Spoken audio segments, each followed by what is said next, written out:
My name is Todd Cook. I'm a spine surgeon. I was in practice in Spartanburg, South Carolina for a few years. And before that, I trained at UC Davis Medical Center out in California, where we did a lot of big scoliosis surgeries and tumors and infections right down to minimally invasive surgery. So the full gamut of what a spine surgeon can provide. I wanted to take this evening to talk about some of the common stuff that everybody hears about, and some of you will probably say that you have and don't know exactly what it is.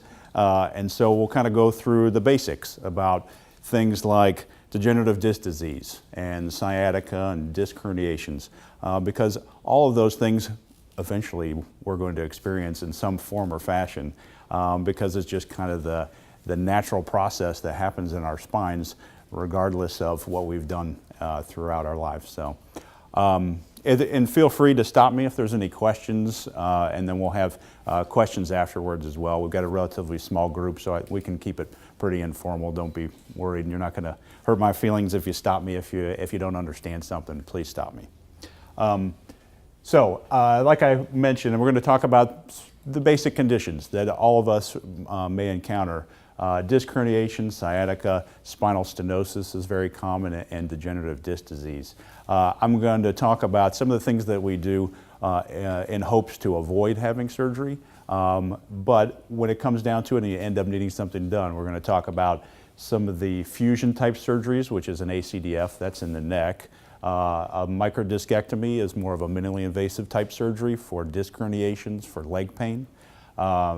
Fusions in the low back, and a little bit about disc replacement and kind of what minimally invasive surgery is, and lasers and stuff like that everybody kind of has questions about and think that they would want, but that's not always the case, because once you hear about kind of what all those things mean, then you start to understand, okay, well, maybe that's not right for me. So in our spinal column, we have three main sections. In the neck, it's called the cervical spine, and there's 7 bones there. In the mid-back, that's your thoracic spine, and there's usually 12. In the low back, or the lumbar spine, there's usually 5. And then the sacrum is that triangle-shaped bone down at the base. It forms the junction between your pelvis and your axial skeleton, or your spine. And so when you get an MRI report, or you have somebody tell you, your primary care doctor, well, you have degenerative discs at C5, 6, C6, 7, that actually is because of the nomenclature. So we name them based on where they're at. And so if you hear, I've got C this, I have T that, you're talking about your neck, your mid-back, and your low back, and then that's all numbered by the disc. So the disc in between 2 bones, between the 5th and the 6th bone, say, would be your C5, 6 disc. And so that's kind of the nomenclature, and a lot of people come in and talk to me and say, oh, they told me I've got T15 this, and it kind of, I smile a little bit, just because people, say they understand what's going on with their back, but that's where it's all coming from. In our low back, we're supposed to have this sway, and we all lose that as we age, as the discs kind of degenerate. If you get weak in your muscles up in your abdomen, your stomach muscles, that's what usually contributes to us in this forward-leaning posture as we go forward. And so that's why physical therapy helps a lot. The more you can keep your stomach muscles and your core muscles strong, you're more likely to have an upright posture, and it hurts less. In the mid-back, you can get what's called kyphosis. You see usually older women from osteoporosis, they start to hunch over, and that's a combination of things. It's the disc degenerating, it can be osteoporosis causing fractures, and so the front of the spine will collapse a little bit, and you start to get this hunch over in your back. Scoliosis is leaning to the side, and so there's kind of 2 varieties. It's either adolescent, idiopathic, means younger, usually women, and we don't know why it happens. And then there's adult degenerative scoliosis, which I equate to as arthritis happens and you get unequal collapse from one side or another. It's kind of like driving your car and having uneven wear for a long time on one side, and things start to curve and collapse more so. And so that's an adult scoliosis, which I treat quite regularly. All of us are going to age. I can't stop it. All I can do is find ways to try and make you more comfortable as we move along. In normal standing, your weight and gravity should go through your head and fall right in the center of your pelvis. And the problem is, the more you lean forward, you have to do something to compensate, because your brain wants you to look horizontal. And so as we start to lean forward as we age, we compensate by bending our knees, which is hard to do. Walking around like this all the time is like doing wall squats 24/7, and that's hard to do. And so people's legs start to hurt, and it doesn't necessarily mean that it's from nerve pain. It's just that the muscles get so fatigued because your posture changes. But when you do that, you have to, number one, bend your knees and your legs can ache more. And when you're leaning forward like this all the time, gravity's pushing on your torso, and the muscles and ligaments in your back have to work double time to try and keep you up. And so as you go along, some people will fatigue throughout the day, and they just got to lay down by the end of the day because of their posture, which is all related to that degeneration of aging. So the discs. The discs are the shock absorbers, essentially, in between the bones. And so they have a center that's softer, kind of like this spongy cartilage type stuff. And the outside, which we call the annulus, is made up of multiple layers of collagen fibers. And under a microscope, it essentially looks like layer upon layer of burlap. And it's really hard and stiff, but as we age, that can start to break down, and I'll talk about that with disc herniations. But the discs are the structures in between the bones in the front of the spinal column that resist all the forces that we do every day: compression, twisting, shear, and all the activities that we do. And so discs degenerate. You can see in the picture on the left, that's a young, healthy disc. And so it looks nice and spongy in the middle, and you can see kind of like the rings in a cut tree. The outside part is that annulus that resists the bulging. As we age, though, the integrity decreases and it loses its water. It's called desiccation, but it dries out and it starts to fissure. And you can have changes in the properties of the disc, and it can't distribute the forces of what you do every day, and then you get a disc injury. It's kind of the straw that broke the camel's back, so to speak. That this has been going on for years in most of us, and then one day you go to pick up something and it's kind of the last straw, and the outside part of the disc tears, and then you have a disc injury. And so there's a cascade, essentially. As we go from top to bottom, you can see that we're going to lose the height of the discs because they, like I said, they lose their water content, and the height starts to decrease. And so the outside portion of the disc, it's kind of like a deflated balloon. As that disc starts to collapse, the perimeter will start to bulge. And the problem with that is it starts to contact the nerves that are behind it in the spinal column, and the outside of the disc has a bunch of nerve endings, and so it hurts. And it generally feels worse when you lean forward when your disc is degenerating, because you load the front of the spine when you do that. And then eventually what can happen is that disc bulging from it collapsing in height can turn into a true herniation, which can put pressure on a nerve. You get disc thinning, or you start to get overall disc degeneration like you see in the bottom, where you start to get osteophytes, which are bone spurs. So you can get bone spurs, you get the disc bulges, it gets calcium deposits in it, it gets harder, and it's just less resistant to the day-to-day stresses, and your back hurts more. And so there's a lot of different sources of back pain, and as a spine surgeon, one of my main troubles is trying to find, okay, you've got arthritis at multiple levels. What's the thing that's your pain generator? What's the thing that really is causing the pain for you? Because the answer may not be to try to address all of this with therapy or a surgery, say. Try and focus in on the one thing that's causing problems. But the problem is that there's a lot of different sources of back pain. It can be the disc. It can be the posture that you hold. Some people have activities or jobs where they're sitting in one posture all the time, and it's just too much for their back to handle. You start to get tight hamstrings is really common because of how your back is feeling. And the most common is everybody gets really weak through here, mostly the muscles of their stomach, and then the muscles that support the spine that attach right to the bones themselves.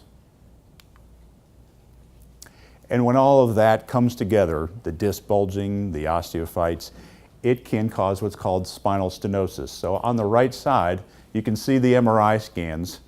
This one is probably the easiest for everybody to appreciate. It's looking at you from the side. So the blocks are the lighter things, and then the discs are the darker spaces in between. And as you get arthritis, you can see back here, this is the tip of the spinal cord, and the white is the fluid that surrounds the nerves. And as you get that arthritis and disc bulging, they meet in the middle. And that's what spinal stenosis is. It causes a lot of back pain. It also causes, and more commonly, leg symptoms, because you can imagine all those nerves that go past where that tightness is, they go down to give you movement and feeling in your lower extremities.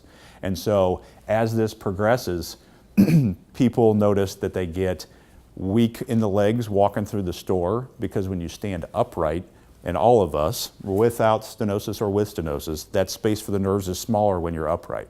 And so you can imagine leaning forward is better, because if you open up the space temporarily, and you can walk better in the store with a cart than if you don't have a cart, because you have to stand up straight and that space closes down and your legs feel heavy. And so that's real common with spinal stenosis. That's what that is. Spondylolisthesis is slippage of a bone on one another. And so that can be a result of a problem at birth, or getting stress fractures, which is common with people that are in athletics or jump out of airplanes and things like that. More commonly, it's because of arthritis. So the joints that are in the back of the spine, back here, they are one of the tethers that hold on to keep these from translating on one another too much. And as they get arthritis in them, just like your hip or your knee, they get excess fluid. And so there's a little bit of shifting. And it's usually about 25% slippage, just like you can see between L4 and L5 down at the base of that spine. And what that can do is cause a lot of back pain as well, obviously. But as those slip, the space for the nerves decreases as well. And so you can get severe buttock and leg pain that goes all the way to the tops and the bottom of the feet. And so a disc herniation, as I spoke about before, is where some of the material in the middle of the disc moves outside of its normal confines, and it pushes on either the spinal cord or the nerves that exit at each level and give you very specific nerve pain. If it's a disc herniation of the neck, it can give you a pattern of pain in the arms and hands, in the low back, obviously down in the buttock and legs. There's a pictograph of MRI on the right there, and you can kind of look at the two and see what it would look like to have a pretty big disc herniation. And then the lower image is in the neck. And so those are the two most common places for disc herniations to affect people. It causes arm problems and leg problems. You can have it in your mid-back, but they're rare. We all get some disc bulges in our mid-back. If I took an MRI of everybody in the room, at least half would have one, but they normally don't cause anything that requires any treatment. And so, as I was talking about, a neck disc herniation or a cervical spine disc herniation, depending on where it is, it'll affect a given nerve as it comes out and gives you feeling and movement in different parts of the arm and the hand. That's called radiculopathy. That's pain. If you hear that word, that means pain that comes down into an extremity because of a disc herniation. Myelopathy is a little bit different. So if this person, if I had another cut, you could see that there's a lot of pressure on the spinal cord. I think you can all appreciate that there's a disc bulge pushing back on the spinal cord, which is that long dark structure with the white fluid around it. If that's tight enough, it can cause what's called myelopathy, and that's a little bit different. It doesn't hurt usually. It causes incoordination in your hands, dropping things when you don't mean to. I can't do my buttons well or jewelry clasps anymore. My balance is getting more off. And those things, some of those things happen as a normal process of aging as well. And so I will screen a lot of people for that condition to make sure that they don't have tightness on their spinal cord and their neck contributing to their coordination and balance issues. And then sciatica. So everybody knows the word. Sciatica is just radiculopathy, so pain into an extremity along the pathway of the sciatic nerve. And so the sciatic nerve is made up of the lowest nerves that come out of the base of your spine, usually from about L3 to S1, so the lowest levels down there. And so a disc herniation or stenosis or a bone spur down in that area can give you some component of sciatica. The classic is that pain that's just electric all the way down to the foot. That generally gets better with time, with conservative management. Every once in a while we have to do something about it. So, the treatment options. There's a lot of them. In my practice, and you may have seen it on the website, 90% of patients that have a spine condition causing them pain or dysfunction don't end up having to have surgery. Spine surgery has changed a lot in the past 15 to 20 years. You know, it used to be long recovery times, long hospitalizations, risky surgeries. Our techniques and our technology has changed a lot. Is there anything such as small spine surgery? Well, no, unless it happens to somebody else. But all surgeries have risk. You just have to, it's a patient by patient discussion to have. It all comes down to what have you done so far, what has worked and what hasn't worked, and how much does it affect you day to day. Imaging doesn't dictate the course. So there's a lot of people walking around with terrible looking MRIs that just haven't had an MRI yet. So there's a lot of people that have these conditions, they're just asymptomatic. They're not feeling the effects of it yet. So just because an MRI shows me that there's a lot of disease or problems, doesn't mean you have to do anything about it. It just depends on what your symptoms are and what your function is like. As I was saying, in general, in my practice, we exhaust all non-surgical options. There are some people that get referred to me and they've already done a lot of things. So we start at a different point in the overall pathway. A lot of people come to see me and they haven't really done anything yet. And that's good because that means we have a lot of options before we even have to talk about surgery. In general, when I first start seeing patients, we always talk about your activities that are making it worse or better and see what we can do to modify those activities. And then working on core strength. I've said it probably 3 times already now, but the biggest thing that's a problem with people, particularly with low back pain, is that they're weak through here. The little muscles that attach to your spine, if they are strong, they take the load off the joints and the discs. And so core strength, getting stronger through here, is actually the only thing in research that's been shown to change the long-term course of back pain.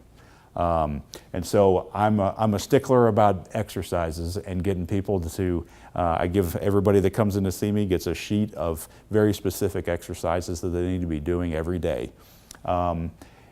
We also, we have therapy here, and there's a lot of great therapy options around town. Physical therapy is a great way to reinforce the exercises, the things that you may or may not be doing well, and they have other modalities as well that will help get you stronger and get you more flexible, not as stiff every day when you get up to move.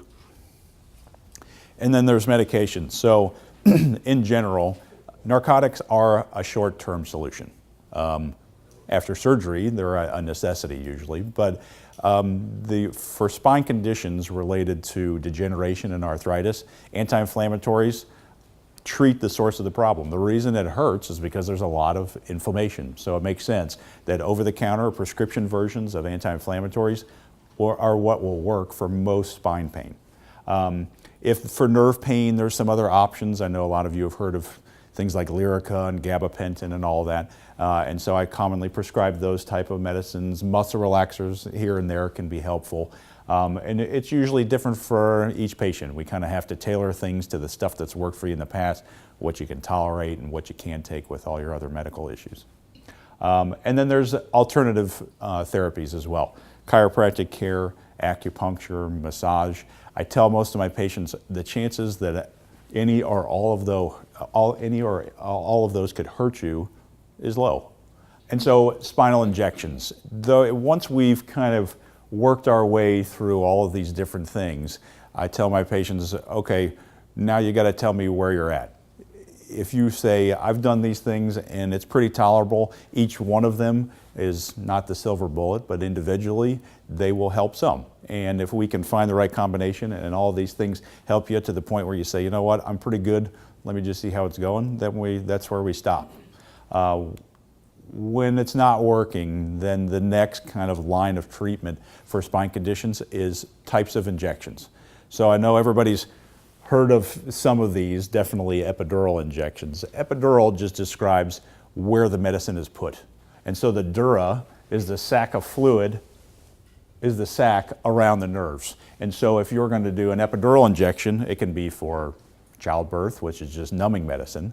In the case of spine conditions for pain, it's usually a combination of some numbing medicine with a little bit of steroid.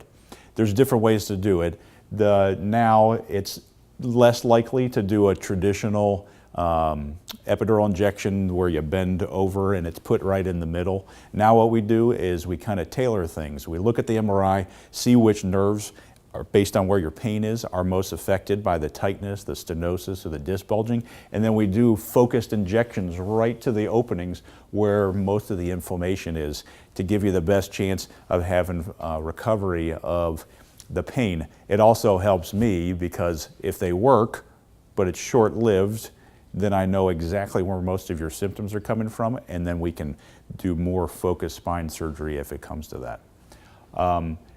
The facets, so the joints in the back of the spine are called the facet joints, and they break down just like your hip or your knee can. That's where you can get that fluid and it allows the spine to shift too much. Facet injections are over there on the right, so you can see it's when there's a bunch of inflammation in the joints in the back, you're not really dealing with nerve pain, you're dealing with back pain that just is not getting better with all of the standard non-surgical options. You were talking a little bit about burning or cutting the nerve. What it actually is so a RFA is a radio frequency ablation. And so what it is it's a little probe that's just like the size of a needle. And on purpose, you cauterize the little branches of nerves. You can see these little branches that come off the nerve roots. They come back to these joints. It's a great longer-term solution for somebody with back pain because if those joints can't feel, then theoretically they can't hurt. The problem is we try to get all kinds of nerves to grow, and they won't, but those will eventually.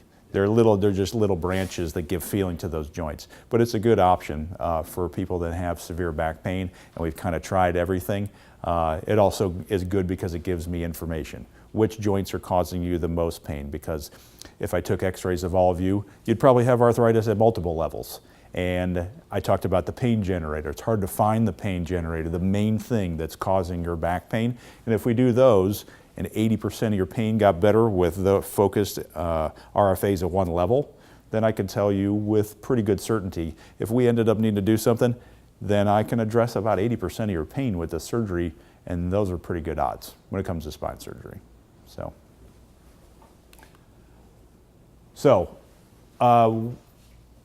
as I was saying before, the decision to move forward with surgery in my practice is very patient and condition specific.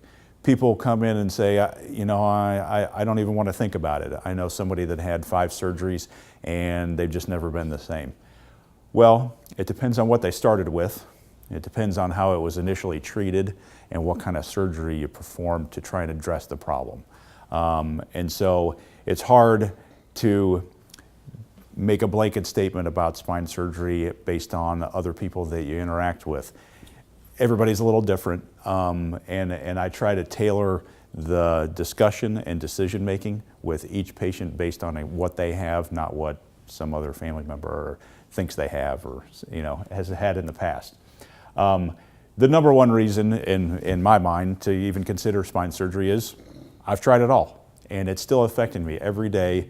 I can't do the things I like to do. My activities around the house, I'm limited. I need people to come in and help me now. Your function is declining. So the worst thing you can do is just sit around more and more. We get weaker and weaker. The weaker you get, then other things start to crop up, like pneumonia and other medical problems that otherwise, probably if you'd been pretty active, we could have avoided. There are, a few conditions where your neurologic decline. So if in that myelopathy condition, the spinal cord compression, people really, their function starts to wane. They're losing grip with their hands. That pushes spine surgeons in general to start to say, okay, we got to think about doing something. This is now affecting your nerves. Some of this stuff could end up being permanent. But those are pretty rare, actually. I'd say that's only about 10% of patients that walk in with something like that, where I say, this is a real problem. And then obviously tumors and trauma and infections in the spine, those are talks in and of themselves, so I won't get into any of that. So the different treatment options. An ACDF is one of the most common surgeries that we perform. What we do, it's an anterior cervical discectomy and fusion, which is a fancy way of saying I can go to the front of the spine through a pretty bloodless plane, and it can, a lot of times can be done depending on how many levels you do as an outpatient. You go in the front of the spine, you remove what's left of a degenerated disc, remove the bone spurs from the back of the spine that are near the spinal cord, place bone graft in between them with a little plate. This is obviously magnified. That plate is about this big, and it's only 2 to 3 millimeters thick. A very successful surgery, particularly for arm pain. Neck pain is across the board about 60%, but anecdotally, most patients do really, really well with this surgery in regards to neck pain as well. This also helps with the degeneration that you can have in your neck, giving you headaches up the back of the head or pain that comes down in between the shoulder blades. That's all pain that's usually related to arthritis in the neck. Another option, which is usually reserved for patients that have mostly a disc herniation or disc degeneration with not a lot of arthritis in the back of the neck, it's a disc replacement. So it's using 2 little metallic plates with an intervening piece of high-grade medical plastic, essentially. Then it acts as a mobile bearing, and it preserves the motion. And so it's an option. It's not something that we do a lot of, but it's a good option, but it just depends on the patient and what the condition is. Lumbar decompression, so you may hear that people throw around, my doctor said I'm going to have a lumbar decompression. Decompression is just a way of saying I'm going to take the pressure off the nerves. And so there's a lot of different ways to do that, from little 2-centimeter incisions just to get a piece of disc out of there, to a little bit bigger incision to remove a section of bone where there's a lot of stenosis or tightness around the nerves. Generally, for somebody that I'm considering any type of lumbar decompression surgery, we started with the basics: rest, physical therapy, the anti-inflammatories and injections, at least 6 weeks of non-surgical treatment, unless people have nerve pain that's just so bad that we can't get it under control. That doesn't happen very often, though. Generally, after about 6 weeks, that pain will subside. And I've watched people up to 6 months for this kind of condition. The surgeries are laminectomies, laminotomies, and microdiscectomies. And so I know you've probably heard those words thrown around. A laminectomy, so the lamina is just a section of bone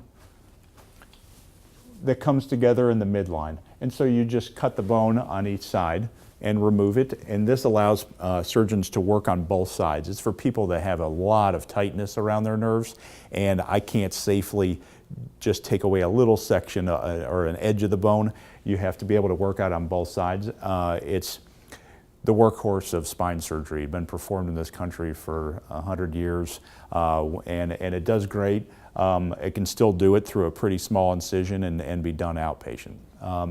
A laminotomy is just a little smaller version of that. So it's making a little window in the bone that you can see just to be able to access a disc herniation.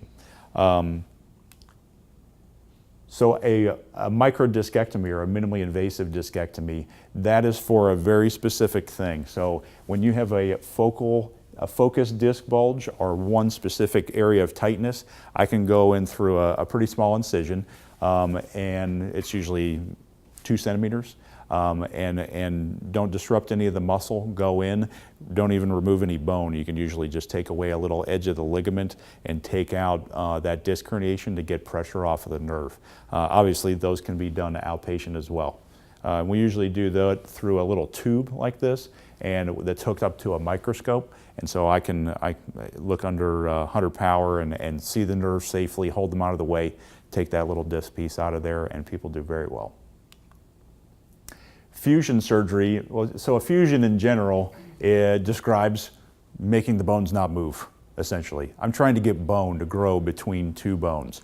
The most common is when there's signs of instability, so that spondylolisthesis, that slippage of the bones on one another, is probably the most common reason that people end up with a spine fusion in this country.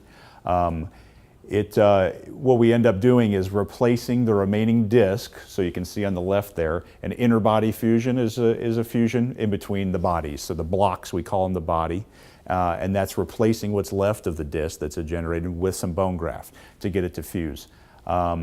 They can be performed a lot of different ways. So we have a lot of different technologies now where we can go, today I did one at the hospital, 2 levels from the back through minimally invasive incisions. We can do it through the side, so where you lay on your side, and we can access the disc. We can also access it through the abdomen. It just depends on, again, what the problem is, previous surgeries, what we're trying to treat. Here's just some more examples. So that's a direct lateral where you're coming in right from the side to replace the disc. And so you've got very collapsed disc here with nerve pain. We can make a small incision on the side here, protect the organs inside of the abdomen, hold them out of the way, and replace that disc. Sometimes we end up needing to put screws in the back. It just depends. Again, it's all based on the different conditions and what you started with. Minimally invasive surgery, like I said, this is exactly what I did today. So I can access the disc at the front of the spine through tubes and very small instruments to allow me to place bone graft in the front of the spine, which is good because this is a big weight-bearing area. There's a lot of surface area for that bone to grow, so that fusion to grow.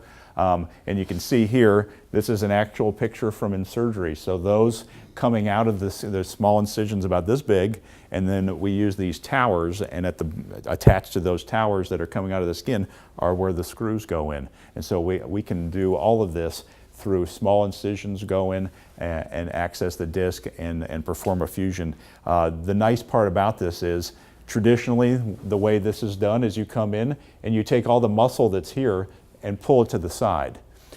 But if you do it this way, you come more off to the side through a natural plane in the muscle. You don't disrupt any of the muscle attachments here, and you're able to access it through small bone windows and go in and access the disc that way. In general, it helps because there's good studies to show that if you take all the muscles and move them aside, that can cause chronic back pain.